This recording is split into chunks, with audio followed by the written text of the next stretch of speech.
Hi everyone, and today I'm going to give you an unboxing of these batteries from a strange company name, JYJZPB. So as you can see, they come with two batteries and they are exactly the same.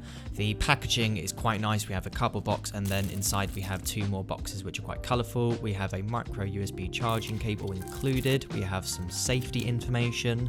The design is quite nice. It has a screen on the front which shows the battery but only stays on for a couple of seconds. We have a USB-C charging port and also a micro USB port. We have the battery information on the bottom, and as you can see, it comes with exactly the same in the other pack. So I tried this with my Neewer 660 Lite and it works really well. So there is my unboxing. If you have any questions, leave them down below, and thanks for watching.